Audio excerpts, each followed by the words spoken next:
বিশ্বনবী একবার রাত্রিবেলা সাহাবাদেরকে বললেন, তোমাদের মধ্যে কে আছো রাতের বেলা 1000 কোরআনের আয়াত করে বিছানায় ঘুমোতে যাবা? হাত তোলো। কেউ হাত তোলে না। অমি 1000 আয়াত কি বাড়ির কাছের কথা?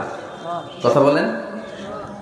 বিশ্বনবী বললেন, কে আছো তোমাদের মধ্যে রাত্রিবেলায় বিছানায় ঘুমোতে যাওয়ার আগে 1000 কোরআনে কারীমের আয়াত তেলাওয়াত করে ঘুমাতে যাবা? দাঁড়াও। কোন সাহাবী দাঁড়ায় না। বিশ্বনবী ডানে তাকায়, বায়ে তাকায়, সামনে তাকায়, কেউ হাত তোলে না। বিশ্বনবী বললেন, ও সাহাবারা, এবার বলো তোমাদের মধ্যে কে কে আছো সূরাতুত তাকাসুর পরে রাত্রে বিছানায় ঘুমোতে যেতে পারবা? এবার সব হাত উঠে গেছে। সুবহানাল্লাহ পড়েন। বিশ্বনবী বললেন, তোমাদের মধ্যে যদি কেউ রাত্রিবেলা একবার সূরাতুত তাকাসুর তেলাওয়াত করে বিছানায় ঘুমোতে যাও, আমল নামায় 1000 আয়াত তেলাওয়াতের সওয়াব দিয়ে দিবে কে?